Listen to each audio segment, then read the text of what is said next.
everybody. I'm Cassidy, one of your Indianapolis Colts cheerleaders, and you're watching the Believe in Colts podcast. What's going on, Colts Nation? I'm Lawrence Owen, back with another edition of Believe in Colts and my partner in crime, Donald Thomas.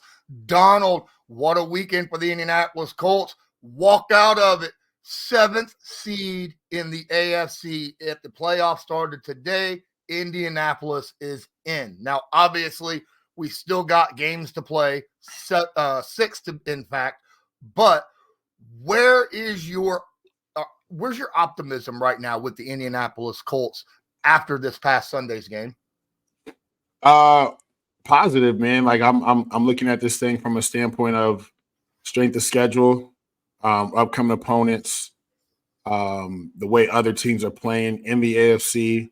If you look at it, it's the elite, right? It's the guys that are kind of locked into the playoffs right now, and then wild card and the teams that are right behind them is kind of anyone's game. But the positive part is the Colts' strength of schedule for the rest of the year plays in their favor to, get hopefully squeak out 11 wins, 10 wins. I'm hoping 10 or 11 win season. Kind of puts you right there in the wild card. Like every year you see 10-win teams, 11-win teams get in the wild card. You see teams that can win 9 games get in the wild card. But now that they've added the extra game, the 9-win teams really kind of made it to where you need to be 10 or 11 to get to that, lock that wild card in. You want to just lock in a playoff spot, not to worry about, wild card. That's the optimal, right? Get that first week bye, but, we're not in that situation. So to remain positive, every game, in my opinion, is a must win for the Colts. Just the way the Jags are playing, it's going to look like it's going to be a wild card spot no matter how well they play, unfortunately. But you never know, man. Houston's playing well too still, even though they lost, but they're still playing well. So it's up for grabs, but I'm very optimistic for the Colts. Absolutely, myself as well. We'll get in a little bit to the schedule right after I get done reminding everybody that BetOnline is still your number one source for all your betting needs. Get the latest odds, lines, and matchup reports for baseball, boxing, golf, NFL, NBA, and more. BetOnline continues to be your fastest and easiest way to place your wagers, including live betting and your favorite casino and card games available to play right from your phone. Head to the website or use your mobile device today and sign up. Get in on the action. Remember, use promo code BELIEVE, that's BLEAV, to receive your 50% welcome bonus on your first deposit. BetOnline, where the game starts. So I definitely see the Indianapolis Colts need to be 10-6 in order to hopefully get into the playoffs, because just a few years ago, there were teams that were 10-6 and didn't get in the playoffs, right? Because there was that many 10-6 teams or 11-plus win teams. So you definitely have to have 10-6 and have tiebreakers to make sure you can get into the playoffs. Now, right now, the Indianapolis Colts have tiebreakers. That's why they are technically in. They have wins against specific teams right now, especially the Houston Texans, who they finished the year off, obviously, Week 18. They have a shot to really solidify that. But let's look into the schedule real quick. You talked about it. The next 6 games, all 6 of them are very winnable games. I mean, we got this Sunday against the Titans. Winnable. We got the week after that, we go to Cincinnati and the Bengals. Winnable.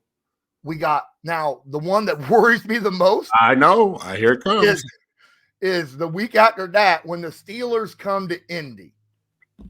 All right. The Steelers come to Indy. Colts do not fare well against Pittsburgh. Haven't traditionally ever since these two teams have came into the league and faced each other, right? I mean, it is what it is. And the Steelers somehow, even with one of the worst offenses in the league, they still find ways to win games, which is unbelievable considering the division that they're in, right?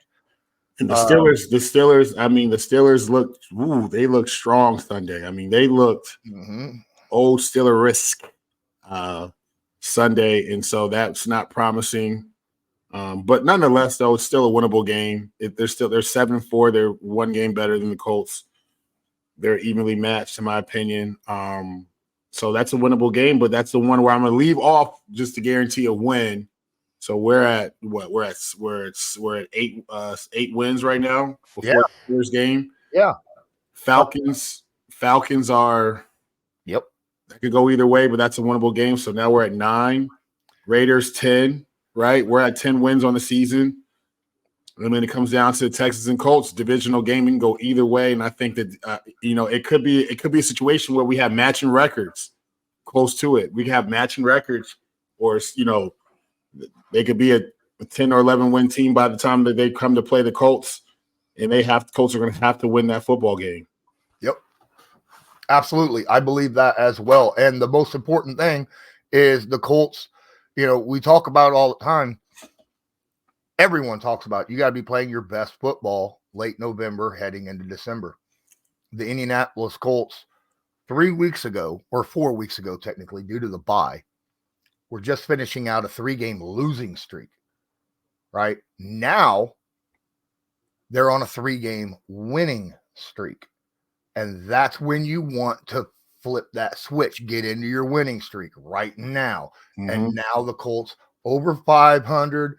And a lot of teams, a lot of people out there, media and analysts are like, the Colts are a team that you got to kind of keep an eye on because defensively they're getting turnovers, they're getting sacks, right?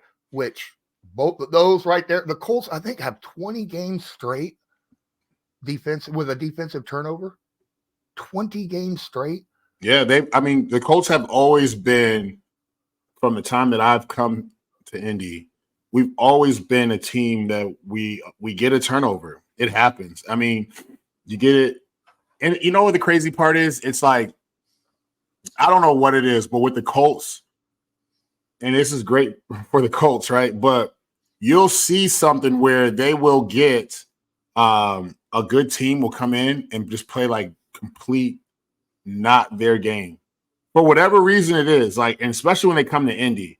Like, there'll be a team, you're like, this ain't if Kansas City came to Indy right now, I guarantee you that Mahomes has a strip sack fumble, right? I guarantee you that he's gonna throw a pick in a tight spot, and then the Colts might squeak out a win against probably the favorable team to take it all this year.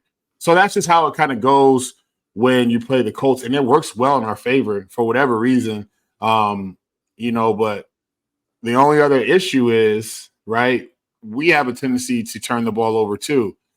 Even though, like Minshew, he gets hit, he fumbled the football, recovered it, right? But what I'm saying? We have to eliminate the turnovers, but teams are prone to turn the ball over against the Colts as well. It's crazy. I've never fully understood it. But hey, it is what it is, man. It's great for us. Absolutely. The Indianapolis Colts right now are the second least blitzing team in the NFL. Let me bring up the actual stat because I just looked at it and posted it just a little while ago on X. Feels weird saying X. The Colts, 15.8% blitz percentage, right?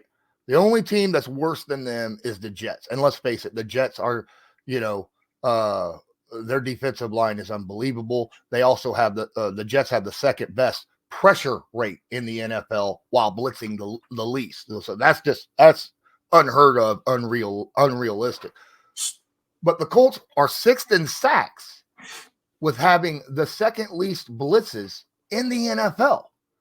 And to me, that says a lot about Gus Bradley and his defensive line. Even without Grover Stewart, they are still attacking the quarterback.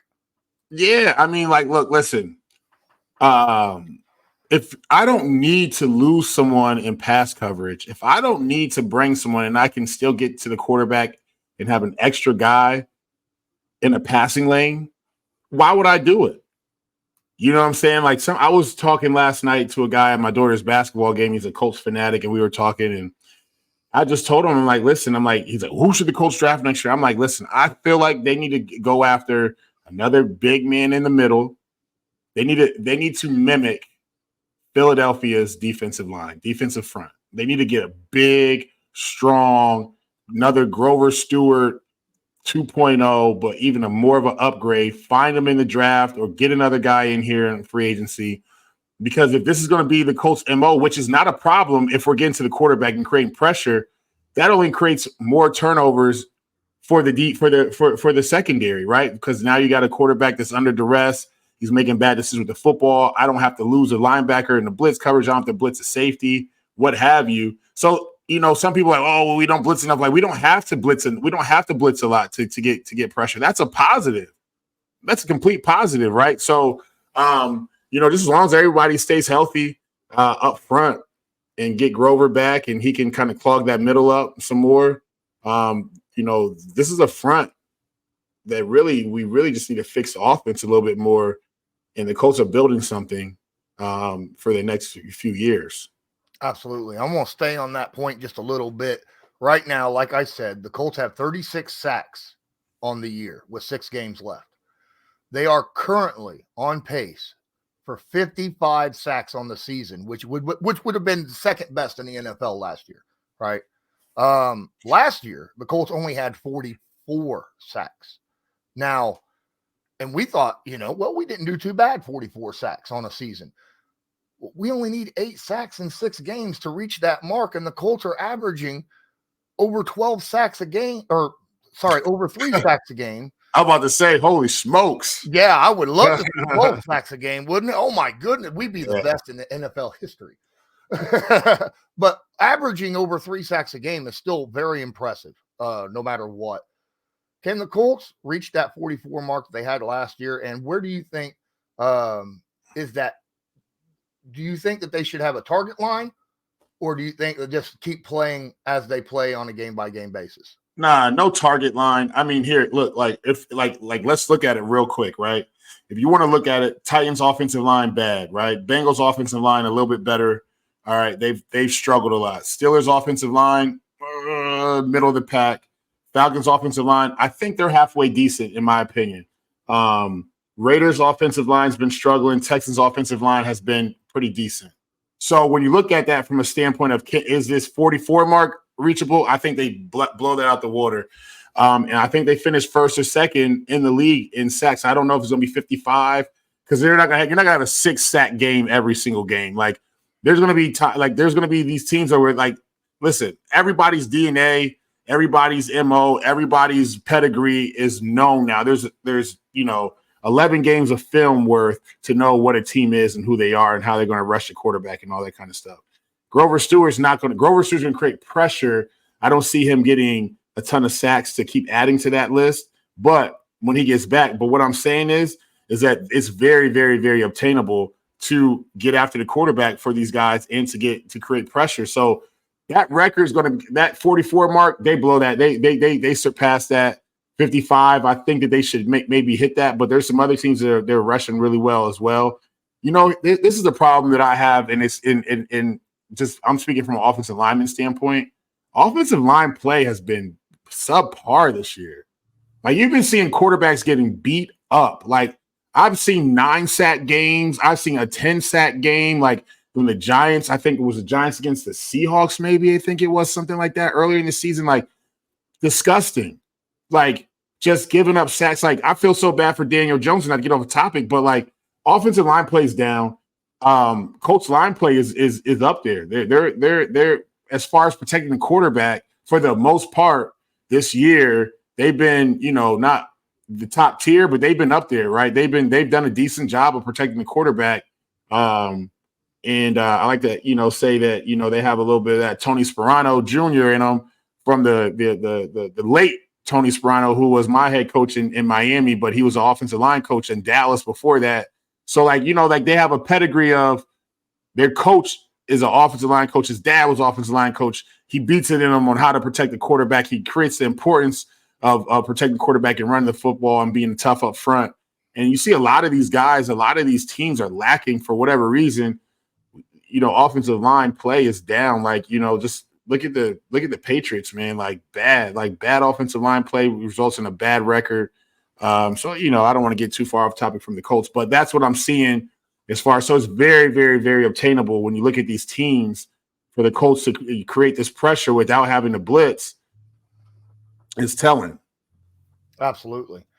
Absolutely. I don't know if the Colts will hit number one. I mean, right now, the Baltimore Ravens have 47 sacks on the season, which is ridiculous. Yeah, they got some dogs up front, though. Jesus. Oh, my goodness.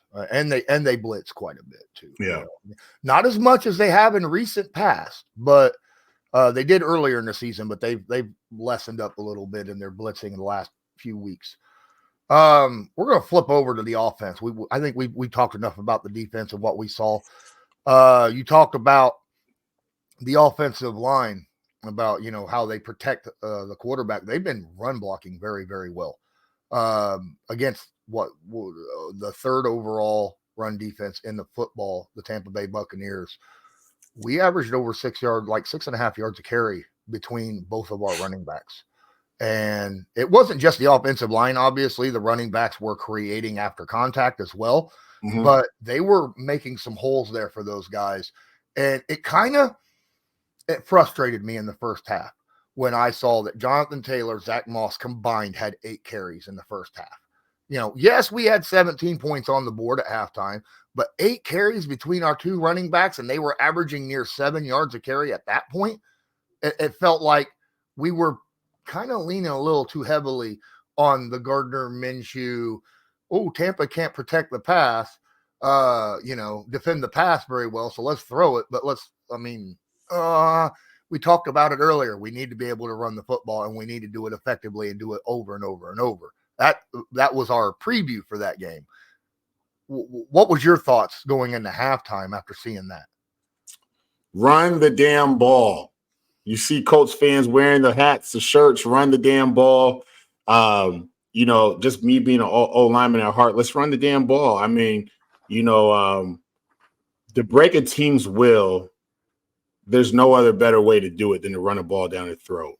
And I remember just to go back, my first game as a Colt, regular season game, was against the Raiders in 2013.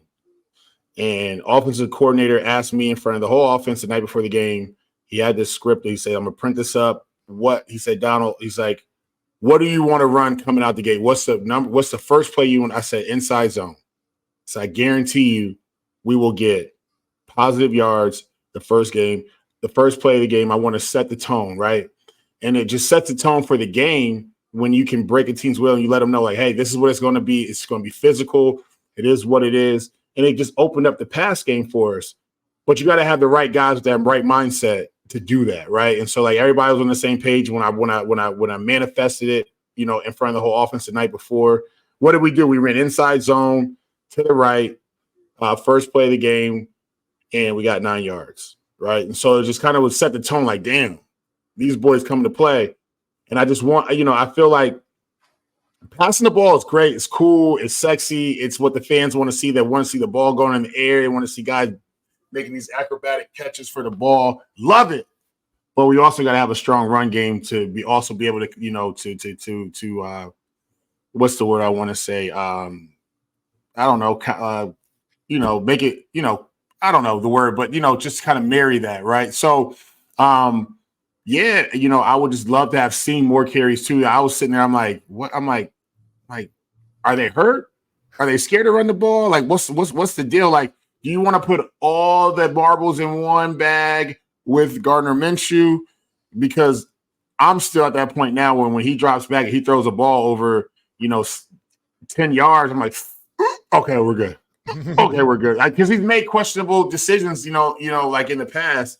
But nonetheless, that's why the coordinators are getting paid the big bucks, right? They see things that they see it more clear than the average person sees. They have a football mind. And it kind of, it worked out this game. It's not going to be like that every single game because there are teams that we're playing coming up here that aren't as good, but they do have a better secondary. You know what I'm saying? So, yeah. Now, I will say this. Look, there's going to be people out there who be like, but Lawrence, Donald, look, man, they had 15 carries between them in the second half. That's almost twice as many. They ended up with 23 carries between them. 23 carries for a game ain't bad. Well, first off, look, they were nursing a lead the entire second half. Of course, they're going to run the football. That's just it's how you play football. That's football 101. Nurse the lead. If you can run the football and eat clock, absolutely do it. Look, Gardner Minshew threw the ball 41 stinking times. 41 times in this game. All right. That's pushing that limit of, what you don't want to see, especially when you're a run first team. And that's what the Colts are currently right now. He averaged about 6 yards per pass attempt in this game. 251 yards, 41 attempts. That's not great. That's not horrible, but it's not great. Didn't have one pass attempt over 20 yards. Not a single pass over 20 yards. And there was opportunities. I like Gardner Minshew for a lot of reasons. But the thing that worries me the most is his pocket presence is awful. I don't think he has any. I think he's blind from here back. Now, obviously, we're all blind, but he must have no hearing, no feel, no understanding of how the guys, blocking around and stuff like that, peripheral. It's like he has zero pocket presence. There is no reason on God's green earth you should scramble out of a pocket when all you had to do really at the time was just move up into the pocket, but scramble completely out of the pocket, run down the line of scrimmage, and then stop and turn around completely to look behind you to see if someone's coming, right? Mm-hmm. I mean, at that point, with Green in front of you, we all seen that play, right? We all seen where he did that. You got Green in front of you at second down. Take the 5-6 yards that's in front of you and make third down an easier, situation. That's what, and he could do that. We've seen him do that. Why on God's green earth would you turn around in a situation like that? Luckily, he was able to get himself righted and throw the ball out of bounds so that, it wasn't a sack or a turnover. But, I mean, come on. I mean, he's good for at least one or two plays like that every game where you're just like, what are you doing? What are you doing? Lawrence, I can't even answer that one for you because I was baffled by it as well. There's questionable decision making sometimes by him, and I think that's where sometimes he kind of bumps up against his own ceiling to get better.